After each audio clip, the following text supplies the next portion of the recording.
After countless hours spent customizing ships and exploring planets, I can say Starfield is a disappointment. I, like many of you, had high hopes for Bethesda's new title. And no, I'm not a paid shill or fanboy. I'm a fan man. There's a difference. From launch, I've been playing and creating content around Starfield. After countless hours of play, I thought it was time to share my honest and unapologetic thoughts. In this video, I will highlight the good, the mid, and the downright awful. Before I do though, make sure to leave a comment with your review. Is it a 1 out of 10 because you're a Sony stroker? Or is it a 10 out of 10 because you're a Microsoft muncher? Let me know. With all this being said, let's get into the good. Starting off, we have music and sound design. I thought it was quite good.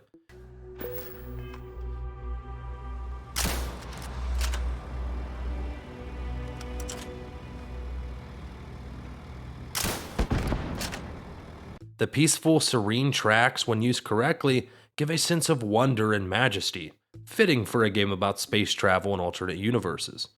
Guns sound good, and like they have some heft and power, as do the creatures. Hearing the clicking of your ship controls is also oddly satisfying. Sound design kinda goes overlooked a lot of the time, and despite being notoriously tone deaf, overall I think the sound team and composers knocked it out of the park. Next, ship customization. This is easily my favorite part of Starfield. I've spent more hours in ship customization than I have exploring the barren planets, and for good reason. The system is robust, allowing you to create whatever you want within the limits. Each piece you place affects a multitude of stats and the interior. You know a system is good when you just want to experiment, finding crazy weapon combos and creating different builds. From smaller, nimble ships to large hulking freighters, the possibilities are literally endless. The system is almost too deep, for rare parts take time to locate because it might be sold by a singular vendor.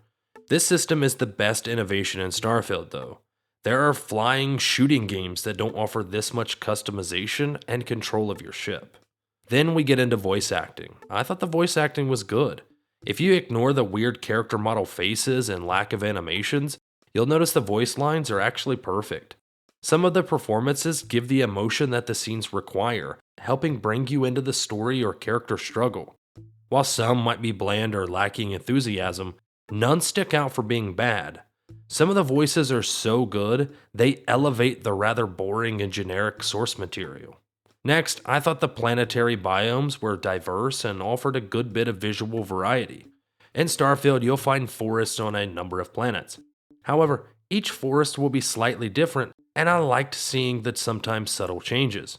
That's why it's a shame there's nothing really to do on these diverse locations, but more on that later. I found it really cool when first landing on a planet and seeing an environment for the first time. Even now, despite countless hours of play, there's still some unique environments I haven't seen. I know what's on them though, a deserted relay station and ecliptics. I mean, who could have guessed? Then, it's art direction. Starfield has a realistic yet worn feeling for their items, locations, weapons, and ships. I personally love this. It reminds me of the old Alien movies. The details added are just fantastic. From the wooden accented guns to the robotic designs, Starfield offers some great looking sci-fi. Everything has a used and analog feel to it, and it all comes together to create a really cool sci-fi aesthetic. I also really love the creature designs. Some of these things are just a spectacle to look at. You can tell the team dropped LSD before concepting these and it paid off. Items are also great. For example, chunks. Is it laughably stupid? Yes, but that's what makes it great. They needed to introduce a brand, and Chunks is a great addition for the Starfield franchise. Now, with all this being said, it comes time for the mid-tier. These are things I think are good, but flawed. I'm hopeful that with some DLC or patches, these things can be fixed. First, lockpicking. I really like the new minigame, but after 20 hours, it gets old. The problem is Starfield is an endless game and requires multiple New Game Plus runs to get all the content. That means you'll be doing this minigame all the time. Even with rank 4 of the skill, you are forced to do it again and again. Personally, most of the time, it feels like a waste of time. The rewards aren't good enough, the juice isn't worth the squeeze. Every generic base you encounter will have 1 to 5 locked things. Now repeat this for a 20 or 100 hour playthrough. Then repeat this again for multiple New Game Plus runs. You'll be doing this minigame thousands of times despite it being fully ranked. It feels pointless, it kills momentum, it's tedious. The minigame itself isn't bad, it just becomes tiresome and annoying after doing it so much. Next comes combat, and it's a mixed bag. Throwing grenades, fights in 0G, guns, lasers, it's all pretty good. Gunplay is fine in Starfield, yet there are some things that hold combat back. For one, melee sucks. Melee attacks are boring, and there is a clear lack of melee weapon variety. Also, the melee weapons attack with the same speed, which means the balancing of the weapons is terrible. Also, there's no weapon mods. This makes melee, which is supposed to be a vital build, shallow and seems like an afterthought.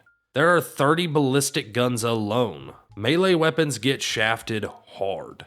Enemy AI also makes combat way too easy. Enemies are dumb and makes climactic moments feel like a joke. Even at early levels, you are a bullet sponge and could just stand in front of enemies without worry. Powers are also a joke and poorly implemented and feel useless, but more on that later. What saves the combat is the space combat, which feels like an actual challenge. Space combat is legit hard on higher difficulty levels, and dogfights require skill, good ships, and tactics. Next, let's talk about the scanner. While the scanner is useful most of the time, it's also very tedious to use, mostly when using abilities. Why do they make you open the scanner to use social abilities? For some reason, despite having powers and abilities, Bethesda refuses to have an ability wheel or face button abilities like most other games. Instead, we have to open the scanner, then activate the ability, all while aiming. The zoom is also pointless, and the ranks don't really matter. Speaking of ranks, some are completely useless. Plenty of skills are good and add vital upgrades over time. Others are useless and have trivial or stupid ways of upgrading. For example, some just require you to take damage. Every ability at some point can be cheesed or exploited to level it up faster. This isn't bad. I just wonder why the requirements are there if it's so easy to just get around them. Some you can cheese in 15 minutes, others take you hours, and then the rank isn't even worth it. The ranks and the requirements are in a clear need of a rebalance. Then we come to outposts, which are good. They are also kind of boring compared to Fallout settlements. While they are optimized and can offer some great customization options, they also feel lonely and shallow. I might be the only person that likes Fallout 4 settlements, so this is just a personal preference. Outposts are good and everything has been improved. I just wish you could have 40 people and build an actual town. I know, I'm weird. Now let's talk about bugs and exploits. I thought the game ran great compared to other Bethesda titles. I also thought that some exploits, like the money glitches, were awesome. However, some are rather annoying, like the constant bugs in Outpost mode. This made Outposts unplayable for a time. Glitched out enemies, weird pathing, naked NPCs, some are funny, and some can break your game. I have multiple missions that I can't complete because they are glitched out. Hopefully a patch is incoming, but I'm not holding my breath. This leads to missions and the main quest, which is really hit and miss. For every quest that is good, there are 37 quests that are generic and random. Now, random quests aren't inherently bad, but in truth, it's hard to tell which quests are generic and which are handcrafted because they all seem to lack weight and uniqueness. If you were to add a cell phone into the Starfield world, most missions would cease to exist.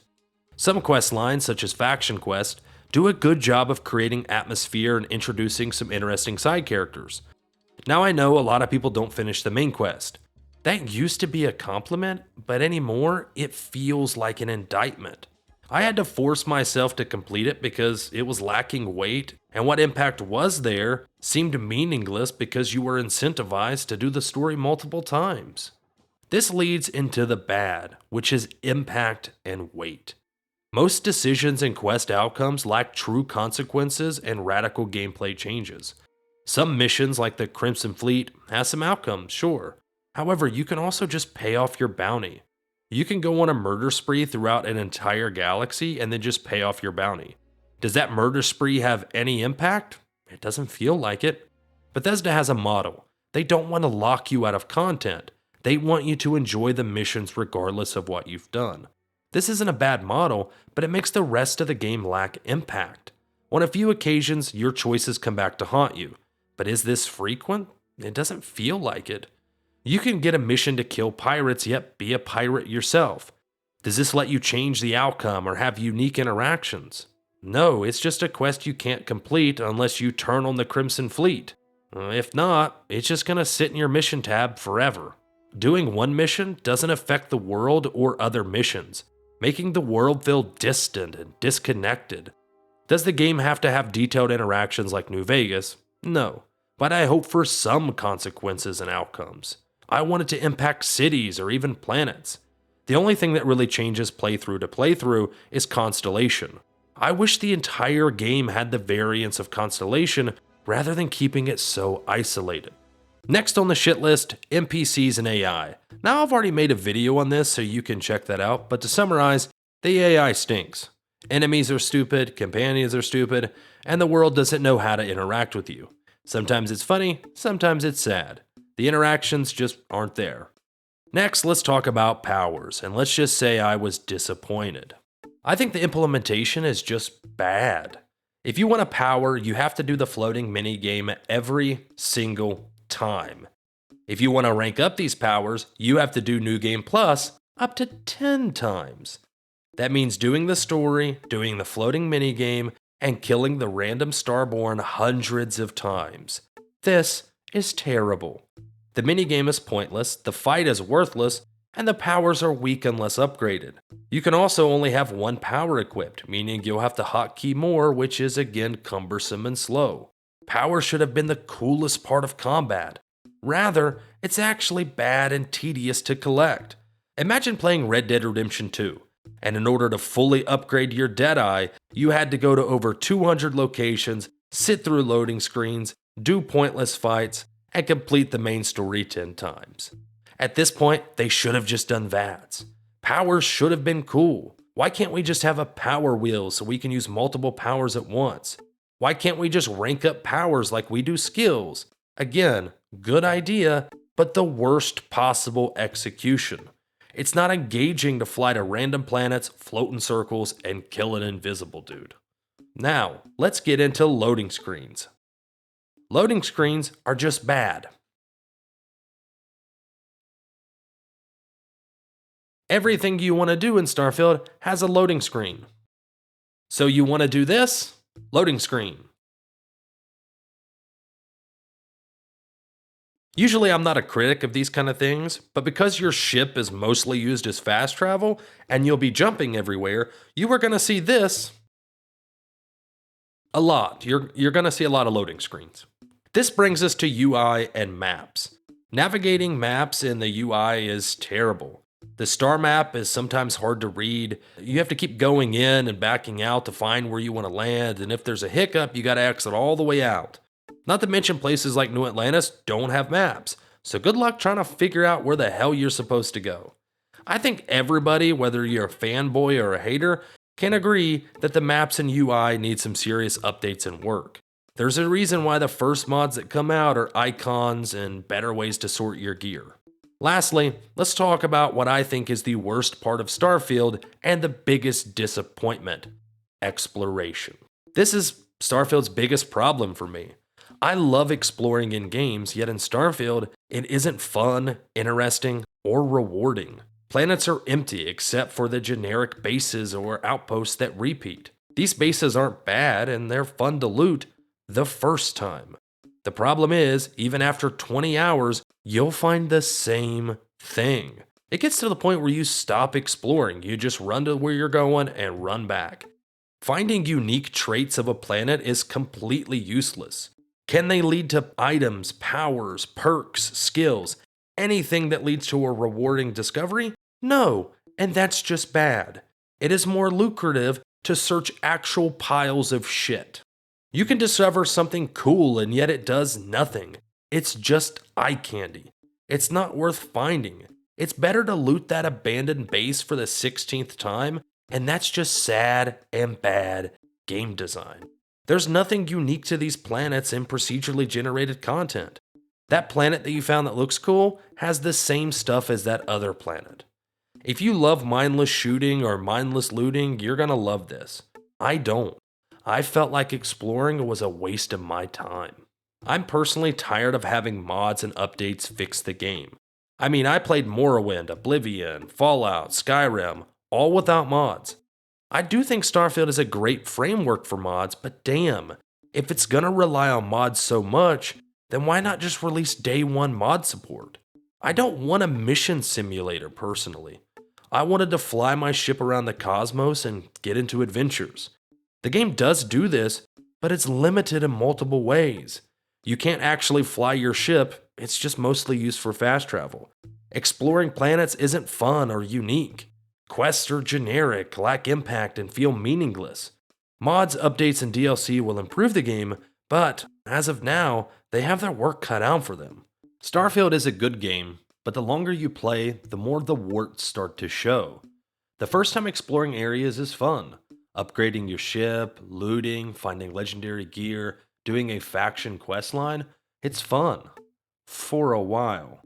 Then you realize the planets are barren, the lootable areas repeat, you'll find the same gear, and the generic missions only offer XP and credits. That's it.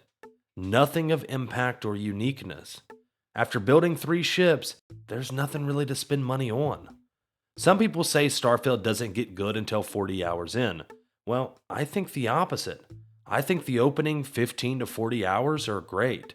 After that, it feels like Starfield outstays its welcome. There's nothing more to do. The quests have a bad payoffs, the skills add very little interest, the powers are a headache, and the repeating quest lines feel pointless because there isn't much impact. Personally, I don't think it's meant to be a 100-hour experience. I think you're supposed to do a tenth of the content each New Game Plus run. I think the game is better balanced to fit New Game Plus runs anyway.